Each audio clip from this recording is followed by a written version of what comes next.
Larry King-тэй гейм ярилцж байна. Компани гудамжны ядуу хүүгээс хэрхэн сүүброод олон сая долларын эзэн болсон амьдралаа ярина. Ингээд хүмүүс таныг буруу ойлгож байсан л байлгүй. Яалаа гэжтэй би хүмүүстэй уулзахаар хэн байсан, хэн болсноо үннээр нь хэлдэг болохоор гайгүй л байдаг. Би нийгмийг хордуулах гээгүй. Зүгээр л ам зогоож байсан юм штэ. За цааш нь дөнгөж 33 тав байхаа. Дөнгөж гэдэг чинь сайхан санагдлаа. Дахиад хэлдэ. Уу яг хөө миний насанд бол таны нас дөнгөж хэлдөө. Би арай олон зангаа хэлээсэн хүн. Рилвон үзүүлж байна.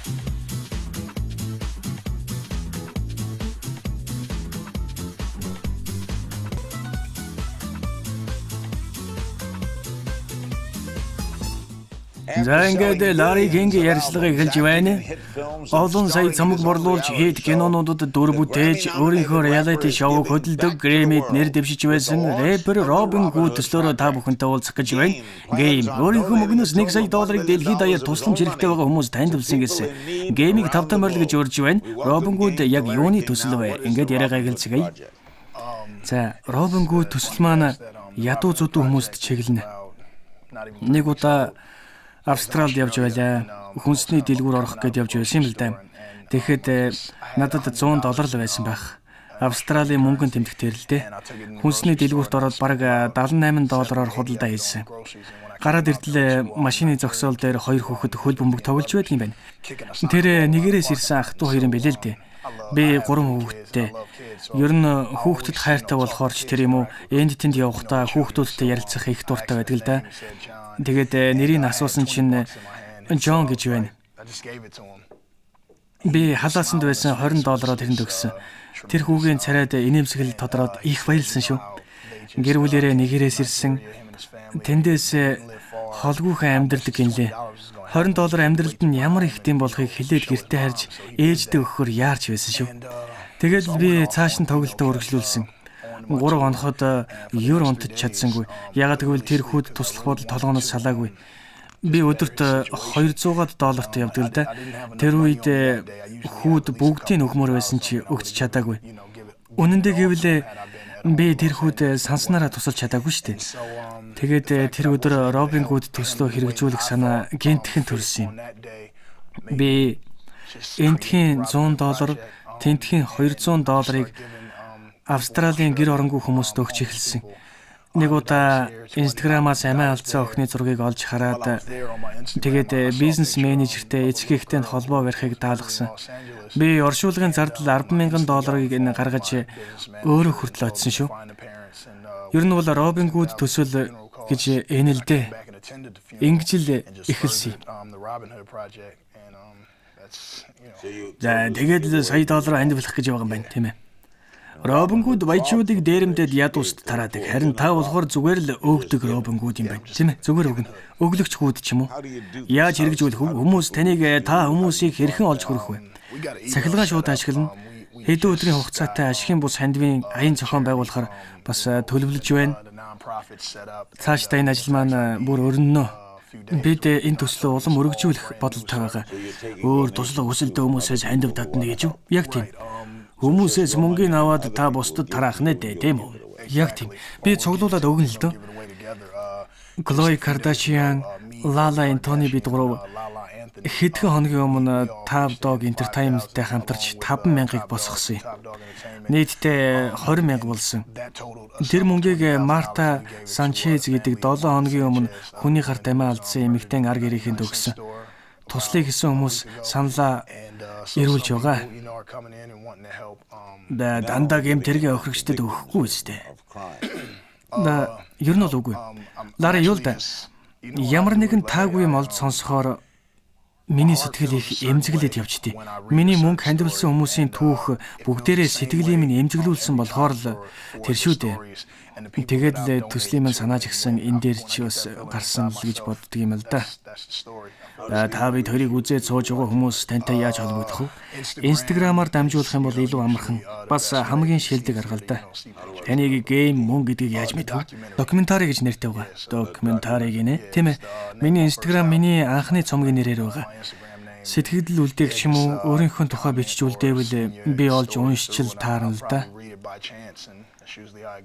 Яасан гайхалтай хэрэг вэ? За таныг хүмүүс буруу ойлгодог л байх энэ талаар. Үгүй баха. Би хүмүүстэй уулзахаар хэн байсан, хүн болсноо нийн үгүй хэлдэг болохоор гайгүй л байх гэж бодож байна. Гайгүй бах уу? Таныг Тревор Мартин болгож хувиргасан зураг цахим шуудангаар тарсан гэж сонссон юм. Юу болсон юм бэ? Жаахан сони болсон ч болсон. Миний найз нарын нэг нь л тэгж шуулсан бололтой юм. Би өөрөө харсан л да. Анхаарах зүйл биш байна лээ. Та тэрнийг дурсаж шивээс хийлгсэн юм уу? Тэмээ. Ээжээс нь мессеж авсныхаа маргааш л хийлгсэн. Хүүгийнх нь дурсгалыг бие дээрээ мөнхөлсөнд их баярлаж явдгаа хэлсэндээ. Тэр эргийг яаж хүлээж авсан бэ? Юу л да. Би шүүх хурлын үжээд сэтгэл их зовсон. Арьс өнгөний үзэлтэй тэр залууг би яаж чадахгүй. Гэхдээ болсон явдлын дараа сэтгэлийн дэм хайрлсан бүх хүмүүст баярлж байгаа. Гэхдээ миний хувьд бол шүүх хурал ерөөсөө олигтой болоогүй л дээ. Таны харав? Тэмээ миний хувьд би өөртөө яг хүүхэд шиг санагдсан. Ямар ч гэмгүй байж хүнд алуулчихсан. Энд чинь хэцүү шүү дээ.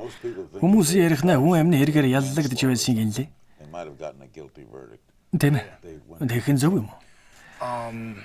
Ер нь бол тэгж бодож байна. Миний бодлоор хэрвээ тэд Тревор Мартины өмгөөлөгч арай өөрөөр хандсан бол өөр үндслээр яллаж болох байсан гэж бодож явдаг л да.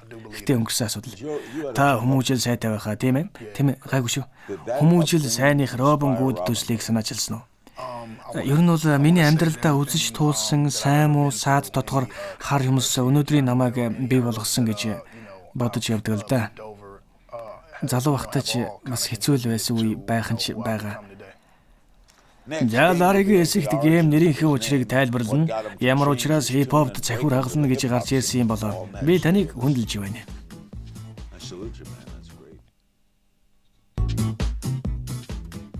Ингээд Лариг ингээ ярьслага үргэлжилж байна. Өнөөдрийн маань зочин гейм яаж гейм нэртэй болсон бэ?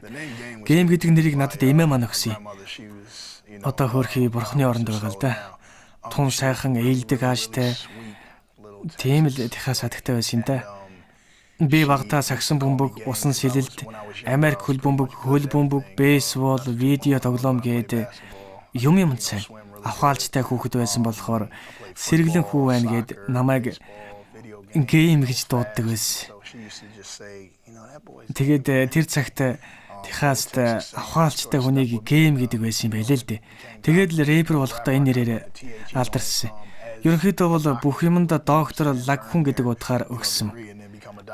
Тэгж ойлгож болно. Тэгвэл өөрөө ч нэр. Миний жинхэнэ нэр Джейсон Тайлер л да. Зүгээр л өөр нэр.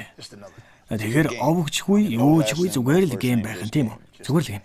Хүүхэд насаа дурсаж. За хүүхэд нас маань солиотой хэмээр өнгөрсөн дөө. Галзуу ч юм уу? Хаана өссөн бэлээ? Комптон төссөн. Яг в Калифорни. Намайг 8 настай байхад гэрээсээ хөөгдөж эгч бид хоёроо хүүхдээ асрахад очсон доо. Гэхдээ ах эгч бид хэдийг өөр асрахад өгсөн. Тэр үедээ гэр бүлэрээ нэг дороо байна гэдэг чи бүгдийг тарааж гисэн. Тэгээд л бид өөр бүсэд өссөнөөс болж ах маань нэг бүлэгт, би нэг өөр бүлэгт гээд хуваагдчихсан. Тэгэхэд 8 настай л байлаа. Тэрнээс хойш 13 настай байхад том ах маань алуулчихсан. Комптонд улсан тэр явдлаас хойш би дайн дундуур л явж ирсэн дээ. Хүүхэд нас ер нь хэцүүхэн өнгөрсөн. Маш хэцүү. Бусдын хүүхэд насыг бодвол тэс өөр зүйл л дээ. Ерөнхийдөө нэг иймэрхүү л хэн таныг өсгсөн. За би бараг 9 дугаар анги хүртлээр асрах газар байсан. Тэгээд ээжийг шоронгоос гарах хүртэл гэсэн үг л дээ. 8 настайгаас хойш ээжтэйгээ 5-6 жил уулзаагүй байсан юм. Үхлээс муултарч байсан л байж дээ. Тийм ээ. Би хар тамхины 8-нд оролцож бүр босс болох гэж хамаг чадлаараа хичээж ил явлаа. Би нийгмийг хордуулах гээгүй зүгээр л ам зоогож байсан юм шүү дээ. Тэгтэл нэг өдөр шөнийн 1 цагт хаалга тогшдог юм байна. Би шуналдаа хөтлөгдөөд дахиад ганцыг зарах гээд хаалга нээсэн чинь зэвсэгтэй 3 залуу зогсож байсан. Тэгсэн том биетэй нэг нь намайг барьж аваад газар дарснаа шууд л бууныхаа гохыг дарчихсан. Би тухайн үед юу болоод байгааг ойлгоочгүй. Тэгээд би цээжиндээ буудуулчихсан. Яах гэсэн болоо. Гэхдээ миний мөнгийг ч юм уу хар тамхиг дээрэмтгэл гэсэн юм шиг байлээ л дээ. Хар тамхи бүлэглэлээ хүчрэхэл дунд байсан. Уг нь сагсан бөмбөгчин биз дээ. Коллежид сагс тоглоогүй гэж юу? Сагс тоглохын хажуугаар хар тамхи зардаг байсан. Тэгээд би буудуулснаар сагсан бөмбөгийн замнал маань тасарсан та. Шагаада 2 удаа, зүрхэнд маш ойрхон 1 удаа, гарандаа бас 1 удаа, шуунда хэд удаа буудуулж байсан. Доктор Дрей таны амьдрал ихээхэн өөрчлөлт авчирсан байхаа. Тийм ээ, би 1 удаа захирагч Врекний лекцэнд суусан юм л да. Би лалын шашинтай биш чи яагаад ч юм тэрнийг манай тэнд ирнэ гэхээр нь сайн зүйл болж амьдрал маань өөрчлөгдөх юм шиг санагдсан. Захирагч Врекний илтгэл маш хүчтэй. Надад маш их таалагдсан. Ялангуяа олон нийтэд хандаж хэлж байгаа сургаал нь. Гэхдээ би өөрийн гэсэн бодолтой хүн болохоор удалгүй тэндээс гарсан л да. Тэгээд явж байвал Snoop Dogg, Russell Simmons нараа хипхопын чөлөөт тэмцээн явуулж байхад нь би оролцсон. Тэгээд би түрүүлээд Snoop-тэй холбоо тогтоосон л да. Snoop надтай гэрээ байгуулж магадгүй гэсэн. Дайжгүй залуу шүү. Тийм ээ, тун дайжгүй. Надтай гэрээ байгуулаагүй ч гэсэн өөр нэг залуу намайг доктор Дрейтэй холбож өгсөн. Ингэж л эхэлсэн түүхтэй дээ. Доктор Дрей таны үлгэр дуурайлуу. Комптон төссөн болохоор ч тэр доктор Дрей чинь компных штэ. Мэдээж тэр бидний үлгэр дуурал байсан. Би тэрнийг яг өөрийнхөө ах шиг л боддог байсан. Тэр нэг цомог гаргасан гэсэн байхаа. Гаргана гэсэн. Тэр талаар ярил. Юу л да. Дрей чинь хөгжмийн Есүс л гэсэн үг. Тэгэхээр заавал эргэж ирж л таарна. Тэгэхээр Дрей таны амьдралыг өөрчилж дээ. Гарцаагүй тэр л миний амьдралыг өөрчилсөн хүн.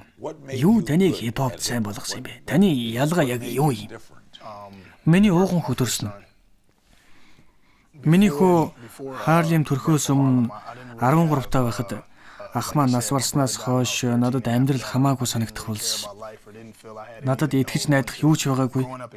Комптон төсөж найзуудаа алдах, хүчрэхэл дунд амьдраад ирэхээр найдвараа алддаг юм билээ.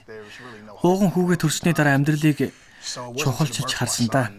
Одоо ганц өөрийгөө биш хүүгээ харах ёстой шүү дээ. Тэгээд амьдралаа 5 дугаар аранд нэгэд урагшаа огтсон гих чинь дайрсан да. За олон талын авьяастай, олон талын олон саяын хөрөнгөтэй гейм ярьцлага үргэлжилж байна.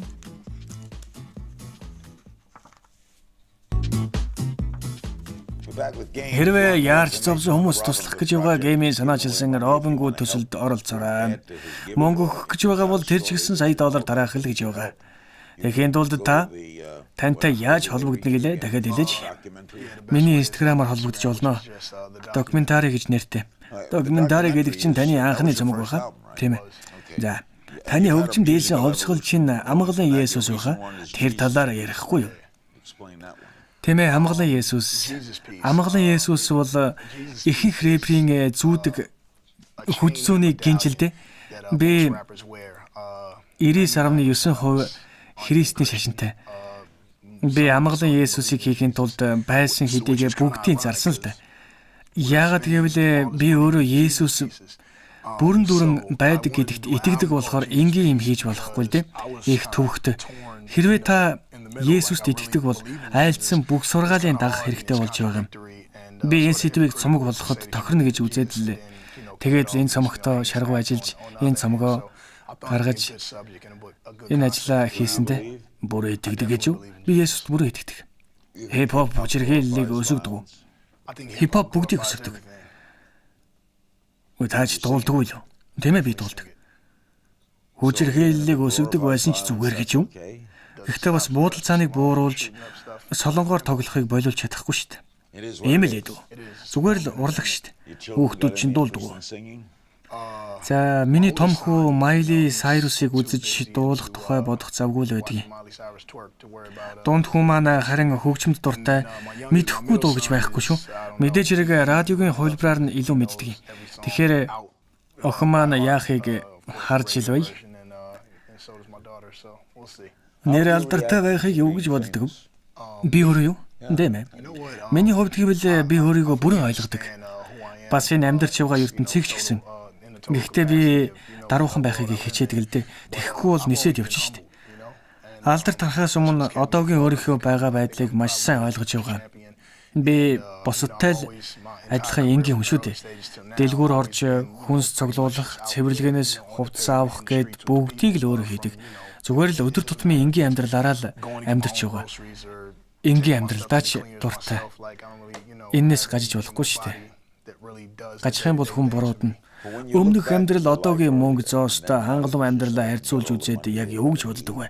Өөрийгөө чимхэж үздэг үү? Юу гэж? Ер нь бол их л өөр л дөө. Одоо бол би их мөнгөтэй. Гэхдээ яг тэр хэрээрээ үзэн ядалт бас дагуулна л да. Хүмүүс тусламж хүснэ, чадхаараа тусалсан ч дахиад л туслах шаардлага гарна. Зарим найзтай дайсан болж, зарим найзтайгаа хамсаатнаасаа бүр хөнд ирэх явдалч гарна. Нэг иймэрхүү л амьдарч байна. Та өөрөө үгүй бичдэг үү? Тэглэв яах вэ? Мөнгө шүү дээ. Зүгээр ч нэг дуулдаг хүн байна. Ихэнхрээ бүр өөрсдөө үгүй бичдэг үү? Тийм ээ, ихэнх нь цөөхөн бичдэггүй чи ихэнх нь юу н өөрсдөө бичнэ шүү. Та дөнгөж 33 таа баха. Дөнгөж идэх чинь сайхан санагдлаа. Дахиад хэлд. Миний насанд бол таны нас дөнгөж л дөө.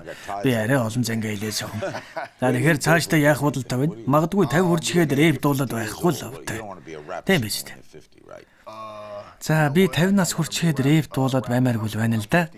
50 нас гэдэг бол үнэндээ та магнит уулчихсан байх билгүй дээ. Гольф тоглоод л явж байна. За өөрийнхөө брэнд Robin Hood төслөө өргөдөх үү? Цааш дээр нь яах вэ? Robin Hood энэ төслийг би амьд байгаа цагтаа аль болох удаа хэрэгжүүлнэ. Хүмүүстэй туслалцаа үзүүлэх нь миний амьдралд эерэг эргэлт хийн. Ирээдүйд энэ тал дээр ер нь бол илүү их анхаарал хандуулна.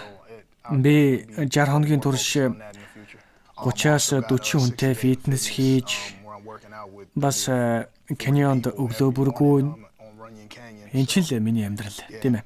Сэтгэлийн таашаал амталдаг. Тийм ээ, маш их шүү. Вэж нэг дээр гарч байгаа геймтэй гэрэлсэн реалити шоуныхаа талаар ярихгүй юу? Геймтэй гэрэлсэн шоунд би өөрөө миний сүйт бүсгүй 3 хүүхэд маань оролцож байгаа л да.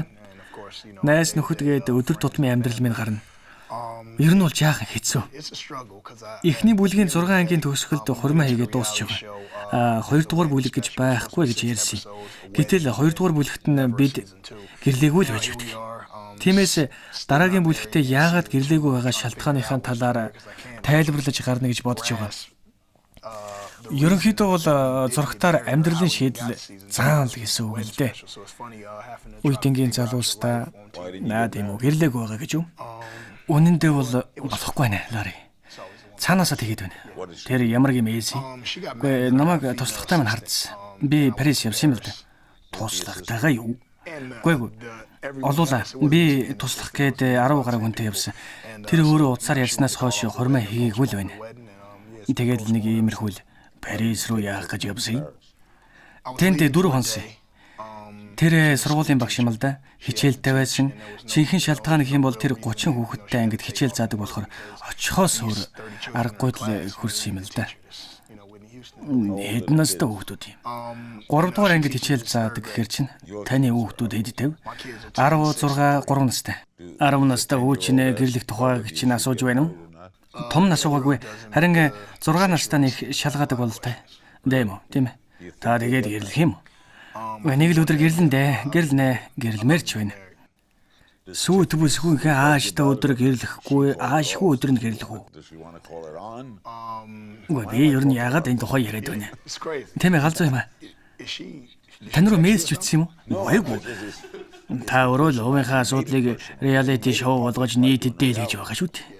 Тэгэхээр та өөрөө хувийн амьдралаа олон нийтэд ээлжүүлсэн хүн. Тийм ээ, тань руу мессеж ütсэн л байна шүү дээ. Үгүй мессеж бичээгүй. Бичсэн л байна да. Би чийгүү гэнтэй. Бичсэн байна. Та өөрөө л тэгж бодоод байна. Яа харахгүй нийгэм байна да. Би мэдэж байна. За дараагийн тоглоомын хэсэгт орохоос өмнө нэг юм асууя. Шивээсийн талаар. За яагаад? Юу л да намайг баг бахад хэрвээ чи ямар нэг юм хийсэн бол бүлгийнхэндээ тэрийгэ харуулж тодорхой хэсэгтээ шивээс хийлэгдэх юм. Тэр үедээ ч тун дог санагддаг байлаа. Миний анхны шивээс тусал нулимс. Их буруу юм хийсэн байна лээ. Тэрнээс хойш л шивээс хийл гэж эхэлсэнд хээчнээ шивээстэй. 100 хэлээд гарсан байхаа 100 хэд. Яагаад нүүрэн дээрээ шивээс хийл гэсэн? За яагаад гэвэл би дэндүү гэхэд арай дэндүү тэнэг байсан. Тэр үедээ шүү дээ. Одоо тийм ээ ээлээ гэсэн бичгтээ хотынхоо нэрийг шивс ойлгож байна. За. Зөвхөн таны мэдэх зүйлс тоглоомын хэсэг шивээсэд дэлгэрэнгүй ярьцгаана.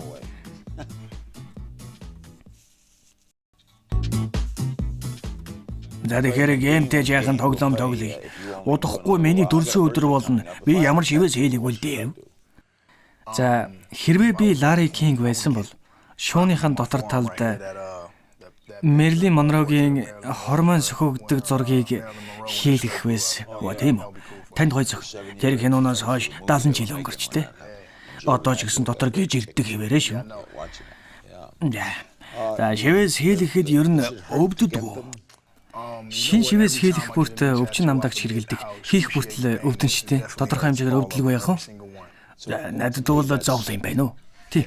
Өөрөөр хэлбэл надад нэг санаа төрлөө. Яаж яваад биш жаахан өвдий гэхгүй юу? Та амьдралдаа өчнөл зовсон шүү дээ. Яагаад санаатаагаар өөрийгөө өвдөгдөг юм? Одоо хүртэл ойлгохгүй юм да. За сошиал зүлжэнээс ирсэн хэд асуулт байна. Мисс Феррисвэг та хипхоп дороод 9 жил болж байна. Дуулаагүй үлдсэн сэдв байгаа юу гэж жирэгсэн байна. Юу л да. Хүмүүс ингэж асууж л байдгийн. Хариулт нь маш энгийн. Би өдий 33 нас хүртэл амьдралаа дуулах сэдв олон ч байна. Мэдээж хэрэг амьдрал маань өөрчлөгдсөн болохоор дандаа шинэ зүйл дуулахыг маш их эрмэлзэж хичээдэг л дээ. Бэрн рэп өгч юм уу эсвэл шүлгэн уншлах юм уу? Дуулж байгаа хүнээсээ л хамаарна да. Тэгээд та хөгжимч өгнө үү? Тийм ээ би хөгжимч өгнө. Instagram-ын манзер 50 центтэй ямар шүү харилцаатай байгаа вэ? За тэрнтэй уулзаагүй бараг 8 жил болж байна да. Удсан байна. Маргаан тайл байгаа юу? Тийм ээ маргаан тавга бүр буудалцсан шүү дээ бид хоёр. Нью-Йоркод радиогийн байрны урд миний бодол буугаар уу? Тийм ээ маргаан гэхэд багтна. Яагаад? Эго залуу тэнэг их зан хэмэт хэвдээ. Хэн эхэлж удсан. Гейм. Та эхэлж дээ, тийм ээ. Гейм. Тэр эргээс болж шүүх цагдаа болоогүй юу? Гүй юу ч болоогүй дээ. Брэдли Соллер Facebook-ээр дамжуулж дараагийн цомгийн чинь чиглэл юу байх вэ? Ямар студ байж үлэх вэ гэж асуусан байна. За сүүлийн үед ер нь их чөлөөтэй байгаа да. Сүүлийн 5 цомог дээр Interscope ажилласан ойрын үед уулзалт ажил хэрэг ихтэй байгаа болохоор дараагийнхаа цомгийг хараахан төлөвлөж амжаагүй л юм да. Ихтэй яг уу да бизнестэй сэтгэл хангалуун байдаггүй та. Тийм ээ хангалуун байна. Ягаад гэвэл ирээдүйн амьдрал маань тэрнээс л шалтгаална шүү дээ. Хүүхдүүд маань том болоод хэн болох вэ гэдэг эндээс бүгд хамаарна. Яаж таны мэддэг цөөх юмыг асууя. Та хариулна шүү. Таны бичсэн хамгийн дуртай дуу. За миний бичсэн хамгийн дуртай дуу маань бол аав хүү шиг. Анхны цомогт орсон энэ дуунд миний хүү хэрхэн төрсөн тухай бүхлээр нь өгүүлж дуулсан байгаа л да. Дуртай райм. Дуртай райм уу? За дуртай райм байдаг л байлгүй тийм ээ. Бага. Snoop Dogg-ийн Jenny Juice юм болов? За таны хамгийн их мөнгө өрсөн тохиолдол чинь юу вэ? За хамгийн их мөнгө өрсөн тохиолдол гэх юм бол байшин баха. Өөр ухаалаг алхам юу вэ? Том уу? Хэд идвэ? Хэдэн байшинтай гинэ, тийм ээ. Хэдэн байшингаар яадаг юм? Түрээсэлдэг юм уу? Эсвэл зүгээр амьдрдаг юм? Үгүй юу л да. Бизнес зөвлөх маань намайг байшингуудаа түрээсэл эсвэл худалдаж гэж дандаа зөвлөдөг. Харин би гэртээ хүн оруулах их дурггүй. Бохирдуулчдаг. Үгүй яг хэдэн байшинтай би тэгээд 5. Бүгд Лос Анжелест үү? Тийм ээ. Үгүй бүгдэнд нь амьдрдаг юм уу? За 3-т нь очоогүй бараг хагас жил болсон. Тэгж байгаад нэг очно. Бүр амьдрдаг юм уу? Үгүй тийм ээ. Яаж хамгийн том харамсал. Нэ бурхан минь. Хамгийн том харамсал уу? Би харамсдаггүй. Зүгээр л амьдрч өглөө босоод л шүдэ угаадаг да. Хамгийн бахархмаар мөч. За бач доктор Дри намайг Aftermath-д авсан тэр өдөр маш их Үнэхээр их бахархсан. Анх үнссэн охин. Цэцэрлэгт. Хэцэг нэ. Хүүхдийн цэцэрлэгт. Цэцэрлэгтээ нэрэндээ санаж байгаа юм уу? Алиш. Ширээн доор үнсэлдсэн юм байна. Ширээн доор тийм ээ. Оо яг тэ тэр үед нэг иймэрхүү. Юу гэж надад яг л салхин дээр хөвж байгаа юм шиг санагдсан. Үгүй тийм ээ. Чулуухан хэлэхэд би хараад хэлдэггүй. Алиша цаашдаа яасныг мэдгүй. Ангаж. Одоо олон тоглолттой сайлын үнэ шиг болсон гэж сонссон. Үнэ шүү. Хамгийн их найддаг хүн чинь. Миний хамгийн их найддаг хүн бол заавал хэмбэ гэвэл Ice Cube ах. Тийм ээ. Яагаад гэвэл нэг тушин дээр өссөн шүү дээ. Надад өглөхийг зааж өгсөн. Хамгийн чухал ямар ч асуудал гарсан тусалдгийн. Одоо тэр жүжигчин болж гэр бүл нөөсч байгаа. Тэр киноны салбараас их мөнгө олсон. Хэрхэн тэндээс энд хүрсэн нь үнэхээр гайхалтай хэрэг шүү. Тийм байгаа биз? Төрөлх ингэж юу? Тийм ээ. Ice Cube шүү дээ. Чи жүжиглэвэл яах вэ? За жүжиглэх тал дээр нэг зөрчил байна. Кинон тоглол Том Хэнкс шиг цоврал тоглол Дензел Вашингтон шиг болж өгдөг. Тэгэхээр Дензел Хэнкс гэх үү дээ. Дензел Хэнкс тийм ээ. Гэм жиш. Сайн залуу байна. Зожилж ирсэн Джейсон Тейлорт баярлалаа. Нөгөө нэр нь Гэм. Та бүхэн Instagram-аар дамжиж Робин Гүү төслийн дэмжээрэй. Харин намайг Твиттерт Kings нэрээр олж болно шүү. Дараа уулзтлаа баяртай.